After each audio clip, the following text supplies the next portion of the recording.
कथा श्री रामायण के अभियांत्रिकी ज्ञान की। सुनो कथा श्री रामायण के अभियांत्रिकी ज्ञान की। वाल्मीकि के लिखे हुए इस प्राचीन विज्ञान की। आओ इसको हम पढ़ाएं, विश्व गुरु भारत को बनाएं।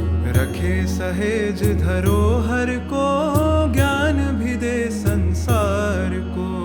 कथा है ये श्री रामायण के अभियांत्रिकी ज्ञान की। अभियांत्रिकी ज्ञान की, अभियांत्रिकी ज्ञान की। नमस्कार, जय गणेश, जय श्री राम। अब हम बात करेंगे रामायण में सेतु बंधन के प्रसंग की। रामायण के महत्वपूर्ण प्रसंग जो सर्वाधिक जनों को ज्ञात है, उनमें से एक है सेतु निर्माण या सेतु बंधन। जब हनुमान जी ने लंका से वापस आकर जानकारी दी कि सीता जी लंका में है और रावण के यहाँ कैद है, तब निर्णय हुआ कि लंका से उन्हें मुक्त करवाया जाए। उस समय सभी महेंद्रगिरी पर्वत पर बैठे हुए थे। सामने फैले हुए विशाल सागर को देखकर चिंतित हो उठे कि इस अथाह सागर को इतनी विशाल सेना कैसे पार करेगी। ऐसा विचार विमर्श करने लगे। नावों द्वारा पार करना संभव नहीं था। आकाश मार्ग से जाने के लिए क्षमता केवल हनुमान में थी। राम जी के पास ऋषि विश्वामित्र द्वारा प्रदान किया गया अस्त्र थे, जिनमें सागर को सुखाकर रास्ता बनाने का उपाय भी था। पर यह करने से लाखों समुद्री प्राणियों के जीवन का अंत हो जाएगा, अतः यह विकल्प भी रद्द कर दिया गया। समुद्र पर सेतु कैसे बनाया जाए, इसका ज्ञान भी नहीं था। अतः निर्णय हुआ कि समुद्र देव को प्रार्थना की जाए और वह मार्ग दे।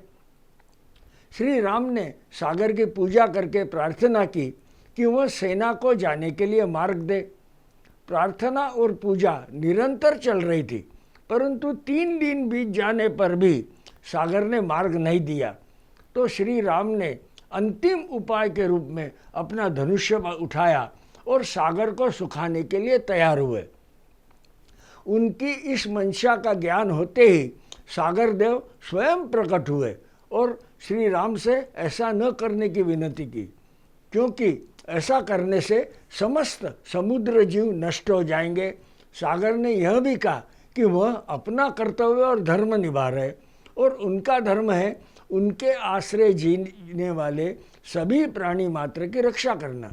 उन्हें अपना कर्तव्य करने दे और समुद्र सुखाने या विभाजित करने का विचार त्याग दे। आगे सागर ने कहा कि मैं आपको एक विकल्प बतलाता हूँ। सागर ने श्री राम से कहा कि उनकी सेना में विश्वकर्मा पुत्र नल है।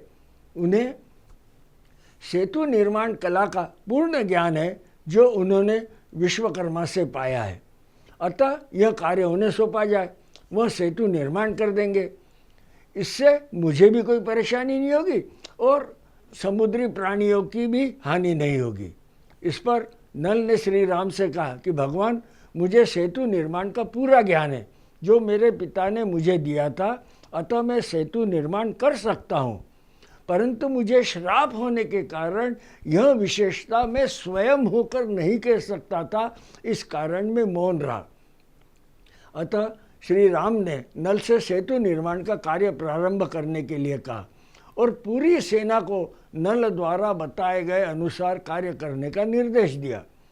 वाल्मीकि द्वारा लिखित वर्णन के अनुसार सेतु की लंबाई 100 योजन तथा चौड़ाई 10 योजन। वर्तमान में उपलब्ध सामुद्रिक का अध्ययन करने पर यह ज्ञात हुआ कि जिससे हम राम सेतु नाम से जानते हैं, उसकी लंबाई अलग अलग स्रोतों के दिए अनुसार 48 किलोमीटर है। अगर हम इसका अनुपात लेकर 48 किलोमीटर मानते हैं तो 2 योजन बराबर 1 किलोमीटर होता है। अतः राम के सेना द्वारा निर्मित सेतु 50 किलोमीटर लंबा और 5 किलोमीटर चौड़ा था। सेतु निर्माण का कार्य प्रारंभ करने के पूर्व नल ने सागर में उथले स्थान खोजे और वह स्थान सेतु निर्माण के लिए चिन्हित किया। आज के समय में जब भी इस तरह का कोई निर्माण कार्य किया जाता है तो सर्वप्रथम उसका अलाइनमेंट तय करके सेंट्रल लाइन मार्किंग की जाती है, जिसके आधार पर ब्रिज का निर्माण होता है। नल ने सूत पकड़कर सेतु की संपूर्ण लंबाई के पथ पर एक पंक्तियों में वानरों को खड़ा किया। इस पंक्ति के आधार पर सेतु का निर्माण किया गया। साथ ही सभी वानर सेना को वृक्ष, बेल, बांबू तथा शिलाखंड लाने के लिए भेजा। वाल्मीकि रामायण में लिखित वर्णन के अनुसार वानर सेना साल, अश्वकर्ण, थव, बांबू, कुटज, अर्जुन, ताल, तिलक, तिनिश, बेल, सप्तकर्ण, कनेर, आम, अशोक आदि वृक्षों द्वारा सागर की सतह पर आच्छादित कर रहे थे। लाखों वानर पर्वतों से शिलाखंड लाकर सागर की सतह पर फेंक रहे थे। इतने विशाल वृक्ष और शिलाएं लाने के लिए यंत्रों का उपयोग भी किया, इसका भी उल्लेख युद्धकांड के सर्ग 22 श्लोक संख्या 60 में आता है। हस्तिमात्रान महाकाय पाषाणश्च महाबला पर्वताक्ष समुत्पायु यंत्रे परिवहति च। अर्थात वो वानरगण हाथी के समान विशाल महाकाय शिलाएं यंत्रों की सहायता से लाकर सागर में फेंक रहे थे। ऐसी विशाल शिलाएं पर्वतों से तोड़कर सागर तक लाने के लिए किस तरह के यंत्रों का उपयोग किया, इसका वर्णन नहीं है, किंतु एक बात यहाँ स्थापित हो जाती है कि उस काल में भी यंत्र अर्थात मशीन थी जो हाथी समान अर्थात 10 से 15 टन भार की शिलाओं को ट्रांसपोर्ट करने में सक्षम थे। यहाँ एक बात का उल्लेख करना जरूरी समझता हूँ कि वाल्मीकि रामायण में ऐसा उल्लेख नहीं है कि वह शिलाएं समुद्र की सतह पर तैर रही थी। इससे एक बात संभवित लगती है कि विशाल वृक्ष और लताओं की बेलों से एक दूसरे को बांधकर एक सतह बनाई गई, जिसे हम चटाई कह सकते हैं, और इस तरह से निर्मित उस चटाई पर उन पत्थरों को जमाया गया होगा। सर्ग 22 श्लोक संख्या 64 से 65 में वर्णन है। दंडानये प्रगृहन्ति विचिन्वन्ति तथा परे वानरे शतशस्त्रस्त्र रामायज्ञा पुरे सरे मेघाबे पर्वतो भेक्षु तृणे काष्ठैर्बन्धिरे पुष्पिता ग्रश्च तैर्भिः सेतु बंधति वानरा।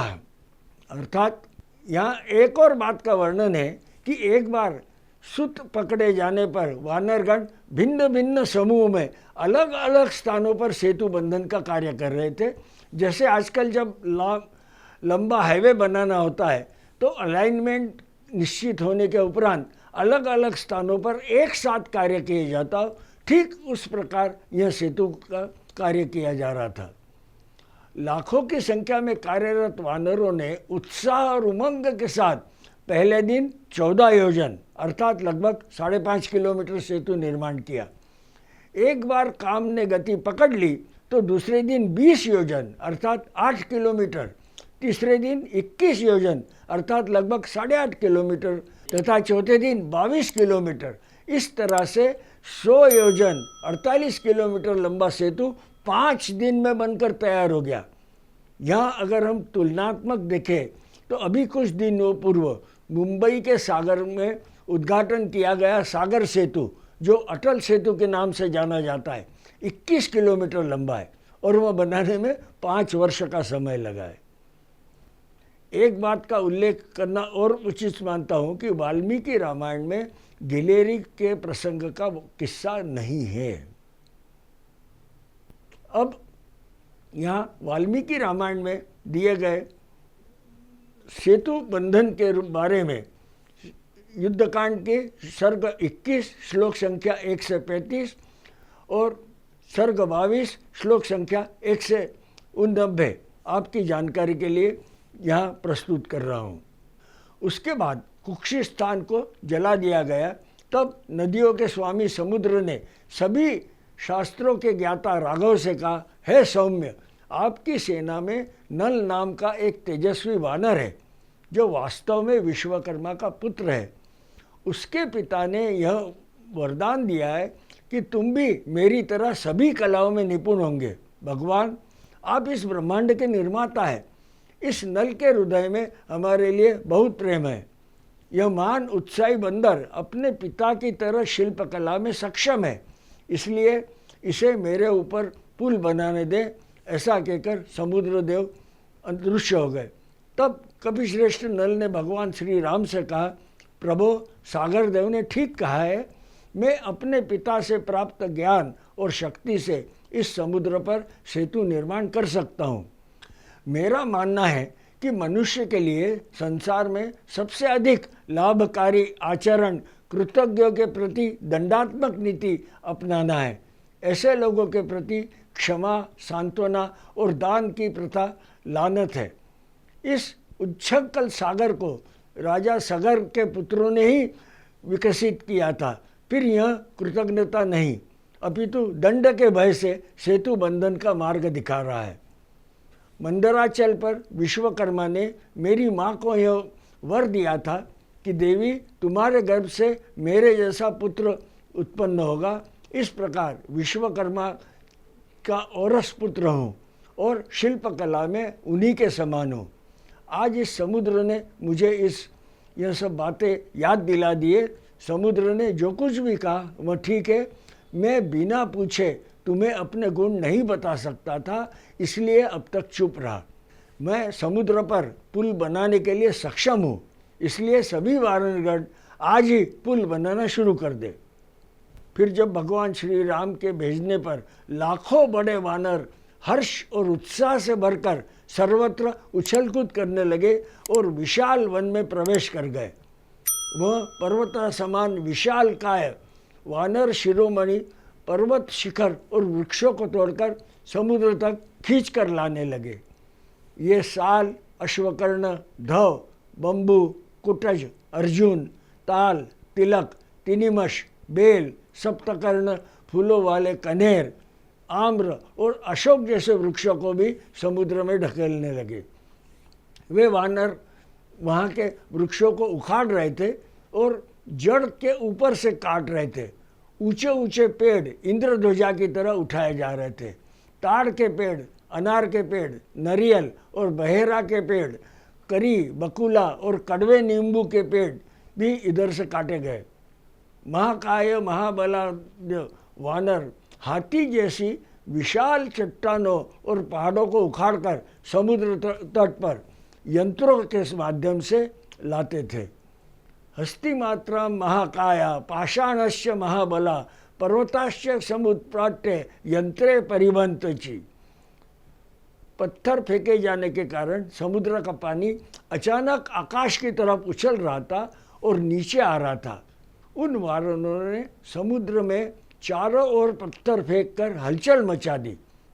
दूसरी तरफ अनेक वानर 100 योजन लंबा सूत्र डोर पकड़कर खड़े हुए थे। नल, नद और नदियों के स्वामी समुद्र के बीच एक महान पुल का निर्माण कर रहे थे। अथक कर्म करने के बाद बंदरों ने एकत्रित होकर उस समय पुल का निर्माण कार्य प्रारंभ कर दिया। कुछ मापने के लिए डंडा पकड़ रहे थे, अन्य सामग्री का समायोजन कर रहे थे। श्री रामचंद्र की आज्ञा मानकर पर्वत और बादल के समान दिखने वाले सैकड़ों वानर घास और लकड़ी को जगह जगह पुल बना रहे थे।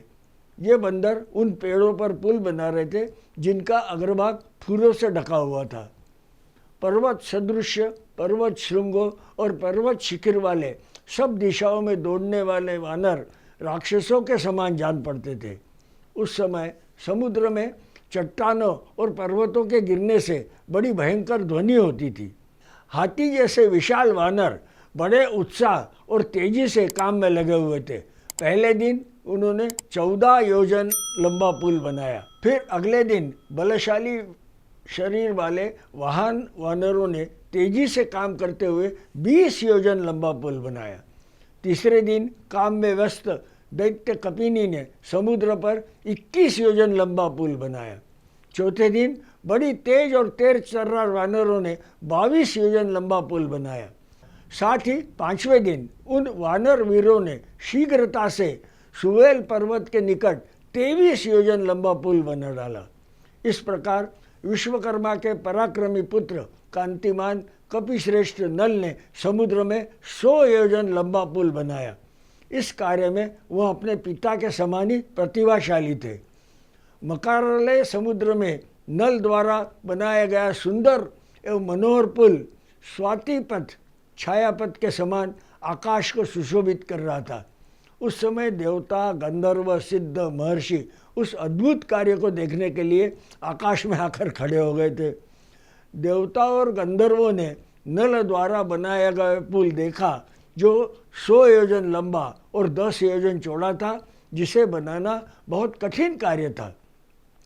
वानर लोग गर्जना करते हुए इधर उधर कूद रहे थे और उस विचार शून्य, असह्य, अद्भुत और रोमांचक पुल को देख रहे थे। समुद्र में पुल बनाने का यह कार्य सभी प्राणियों ने देखा। इस प्रकार पुल बनते ही सहस्त्र कोटि महाबली और ऊर्जावान वानरों की टोली समुद्र पार पहुंच गई। पुल बहुत बड़ा, खूबसूरती से बनाया गया, अलंकृत, समतल और सामंजस्यपूर्ण था। वह महान सेतु सागर के एक सीमंत की महिमा का आनंद ले रहा था। जब पुल तैयार हो गया तो विभीषण अपने सचिवों के साथ गदा लेकर समुद्र के दूसरे ओर खड़े हो गए, ताकि अगर कोई राक्षस सैनिक सेतु तोड़ने के लिए आए तो उन्हें रोका जा सकेगा। उसके बाद सुग्रीव ने पराक्रमी श्री राम से कहा, वीरवर, हनुमान के कंधों पर चढ़ना चाहिए और लक्ष्मण अंगद के पीठ पर सवार होकर, क्योंकि मकारालय समुद्र बहुत लंबा है, अतः ये आप दोनों भाइयों को थाम सकेंगे। इस तरह लक्ष्मण और सुग्रीव के साथ धनुर्धारियों के साथ साथ धर्मी भगवान श्री राम भी सेना के साथ आगे चले गए। दूसरे वानर सेनाओं के बीच और आगे पीछे चलते रहे। कई वानर पानी में गए और तैरने लगे, अन्य सेतु मार्ग से चल रहे थे और कई गरुड़ की तरह आकाश में उड़ रहे थे। इस प्रकार वहाँ से गुजर रही उत्साहित कपियों की सेना ने महान नारे के साथ समुद्र की बढ़ती गर्जना को भी दबा दिया था। धीरे धीरे वानरों की पूरी सेना नल द्वारा निर्मित सेतु के माध्यम से समुद्र पार गई। राजा सुग्रीव ने फल, जड़ और जल को देखकर समुद्र के तट पर सेना को डेरा डालने के लिए कह दिया। भगवान श्री राम के अद्भुत और दुष्कर कर्मों को देखकर सिद्ध चरण और महर्षि सहित देवता उसके नज़दीक आए और अलग अलग पवित्र और शुभ जलों से उनका अभिषेक किया। तब उन्होंने कहा, नरदेव, आप अपने शत्रुओं पर विजय प्राप्त करते रहे।